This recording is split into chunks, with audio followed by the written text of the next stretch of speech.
दोस्तों स्वागत है आप सभी का अपने यूट्यूब चैनल पर। तो आज हम बात करने वाले हैं राजस्थान उपचुनाव के बारे में। जी हाँ, चैनल पे नए हैं तो चैनल को सब्सक्राइब कर लीजिए। अगर आप फेसबुक पेज पे देख रहे हैं तो फेसबुक पेज को जरूर फॉलो कीजिए। तो आज हम बात करने वाले हैं झुंझुनू विधानसभा उपचुनाव के बारे में। जी हाँ, आज झुंझुनू विधानसभा उपचुनाव के बारे में बात करने वाले हैं। झुंझुनू को पकड़े बैठी कांग्रेस। झुंझुनू जो है वो कांग्रेस का एक गढ़ माना जाता है और यहाँ पर बीजेपी को एक अदर जीत की तलाश है, जो काफी लंबे समय से बीजेपी ढूंढ रही है, लेकिन उसे मिल नहीं पा रही है अभी तक जीत। अगर हम बात करें झुंझुनू विधानसभा उपचुनाव में आखिर हो क्यों रहा है, तो मैं बता दूं यहाँ से झुंझुनू विधानसभा से विजेंद्र सिंह ओला विधायक थे, लेकिन कांग्रेस पार्टी ने उसे लोकसभा चुनाव में कैंडिडेट बनाया था और वो झुंझुनू विधान लोकसभा से चुनाव जीत गए हैं। और जीतने के बाद उन्होंने झुंझुनू से विधायक पद का इस्तीफा दे दिया, जिसकी वजह से यहाँ पर उपचुनाव हो रहे हैं। तो अब झुंझुनू से अगर हम बात करें कैंडिडेट की, तो झुंझुनू से कांग्रेस पार्टी की जो कैंडिडेट है वो है अमित ओला। जी हाँ, सांसद विजेंद्र सिंह ओला के पुत्र अमित ओला यहाँ से चुनाव लड़ रहे हैं कांग्रेस पार्टी की तरफ से, जबकि बीजेपी की तरफ से राजेंद्र भांबू यहाँ से चुनाव लड़ रहे हैं। कांग्रेस पार्टी का ये गढ़ रहा है, लगातार यहाँ पर जीत का चौका लगाने के लिए तैयार बैठी है कांग्रेस पार्टी। अब एक तरीके से कह सकते हैं कि कांग्रेस पार्टी ने झुंझुनू विधानसभा को जकड़ के पकड़ लिया है और कांग्रेस बीजेपी यहाँ पर जीत की तलाश कर रही है। अगर हम बात करें यहाँ पर, तो राजस्थान में आने वाले कुछ समय में देखेंगे आप, तो दोनों ही पार्टियां इस पर ताकत लगा चुकी है। अगर बात 7 विधानसभा उपचुनाव की हम कर लें, तो 7 में से 6 विधानसभा तो कांग्रेस के पास ही थी। सिर्फ सिंगरौर के जो विधानसभा है वो बीजेपी के पास थी, अदरवाइज 6 के 6 सीट जो है वो कांग्रेस के पास ही था। तो क्या कांग्रेस इसे रिटेन कर पाएगी या नहीं कर पाएगी, ये तो समय बताएगा। लेकिन दोनों ही पार्टी इस वक्त जो है काफी अपने हिसाब से मैनेजमेंट में लगे हुए हैं, तैयारियों में जोर शोर से लगे हुए हैं, काफी अच्छी तरह से कैंपेन कर रहे हैं।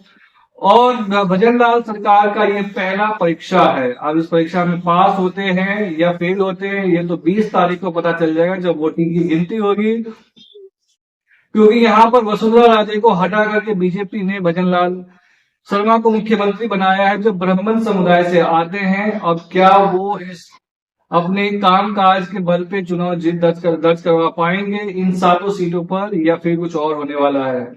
तो आज हम बात करेंगे कि बीजेपी को झुंझुनू में एक जीत की तलाश है, जो काफी लंबे समय से ढूंढ रहे हैं। अगर बात करें झुंझुनू विधानसभा सीटों की, तो बीते विधानसभा चुनाव में लगातार चौथी बार जीत दर्ज करके विजेंद्र ओला अब सांसद बन गए हैं। यानी पहले इस विधानसभा से विजेंद्र सिंह ओला जो है वो थे विधायक, लेकिन अब वो सांसद बन गए हैं, तो जिसके वजह से ये सीट खाली हुई है। लेकिन इस सीट पर बीजेपी की नजर बनी हुई है। साथ बीजेपी के साथ साथ जो कांग्रेस के बड़े नेता है वो इस सेफ सीट से चुनाव लड़ना चाह रहे थे, लेकिन विजय ओला ने अपने बेटे को टिकट दिलवाने में कामयाबी हासिल की। अब उनका बेटा यहाँ से चुनाव जीतते हुए नजर आ रहा है, क्योंकि विजेंद्र सिंह ओला और वो ओला परिवार का झुंझुनू इलाका जो है गढ़ माना जाता है।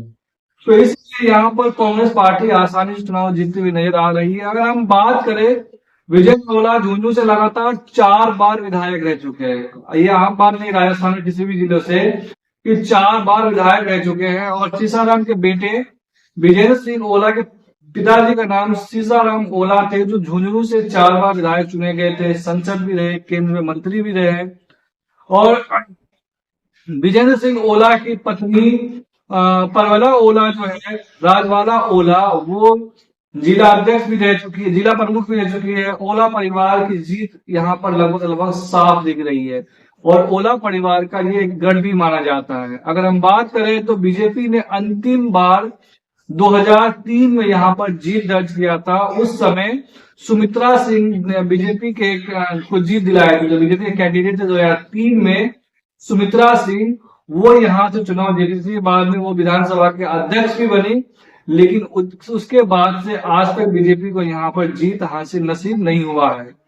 अगर हम बात करें, तो बीजेपी यहाँ पर एक बार उपचुनाव भी जीत चुकी है 1996 में। तब वहां पर डॉक्टर मूल सिंह शेखावत ने बीजेपी की तरफ से उपचुनाव जीत दर्ज किया था। और उससे पहले भी यह सीट जो है अधिकांश कांग्रेस के कब्जे में ही है। यानी मूल सिंह 1996 में जीते थे, उससे पहले भी कांग्रेस पार्टी के का ही यहाँ पर दबदबा था, लेकिन उन्होंने उस टाइम जीत दर्ज किया था।